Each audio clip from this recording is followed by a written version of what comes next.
let's come here to Gauteng as we shift our gears a little bit and focus on a story about the ANC, which now has a new leadership after turbulent weekend elections. They were delayed for about 10 hours, with some sectors taking the matter to court over so-called quarantined votes. At the end, Panyaza Lesufi was finally elected provincial chairperson. He defeated his comrade and colleague, Gauteng ANC Lebogang Maile, taking over now from the current premier of the province, David Makura. The deputy chairperson is Nomantu Nkomo Ralihoko, while TK Nziza is the new provincial secretary. The man who's been following that and is ready to unpack the latest for us is our reporter Pule Letshwiti-Jones. Pule, what a weekend. Panyaza emerging victorious. Yeah, definitely, Pradhan, and we're still standing. I mean, the meeting, or rather the session today, adjourned just around 5 minutes past 6 in the morning. So you can imagine that it was a very hotly contested provincial elective conference that took place.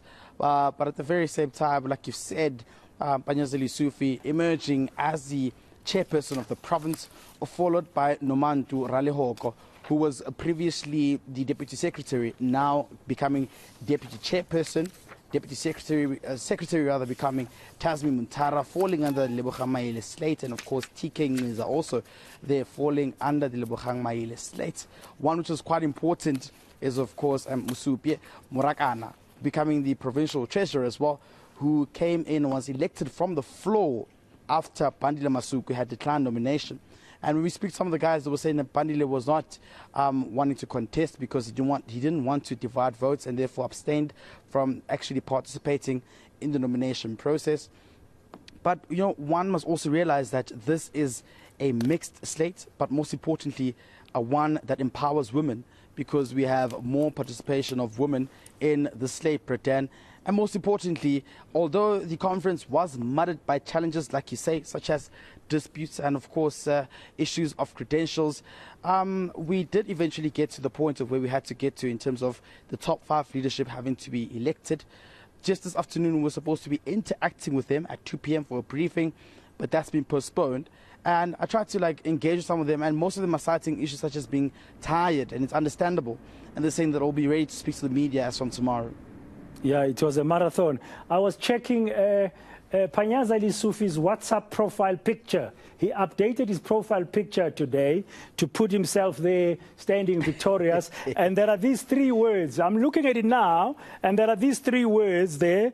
The picture of Panyaza with the ANC colored striped ties, unity, renewal, service. I guess the mixed nature of the top 5 will speak to unity. Maybe he'll defend it like that he didn't get his own slate, but he had a slate that also have members who were part of his competitor, Lebogang Maile's slate. Yeah, I had a call with him like 30 minutes ago as well. He was telling me that he had to go to a dentist. He wanted to make sure he fulfills his obligation. So one must also understand that, the conference really ended late, and we thought that it should have been done by a Sunday afternoon.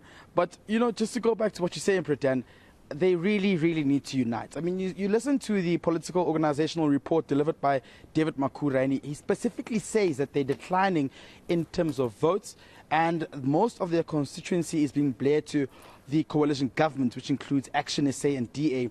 Therefore, they have no choice but to go back to the drawing board and work together to ensure that they can become a very, very, formidable top 5, which can try to instill voters' confidence to the ANC once more. But if they don't do that, that will be to their own demise, and definitely it will actually come back to bite them. I mean, Panyaza is of the view that now they have to forget about all factions. All lobby groups have to stand down, and they have to come under the banner of the ANC to try and ensure that they can win back Gauteng, which we do know they performed very poorly in the previous local government elections, losing some of those key metros, including Ekurhuleni, Johannesburg, and the city of Tshwane. And this is what they stand by right now. And it's for us to see.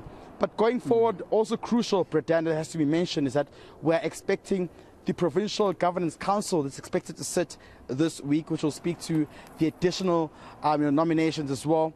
which would look into the parts of the Provincial Executive Committee. And from there onwards, I guess the leadership will be ready to go on and believe that they can win back voters' confidence in the city, or rather in the province, which is Gauteng, which remains the economic hub of the country. Yeah, I don't expect you to answer this comment I'm going to make, Pule. We're wrapping now.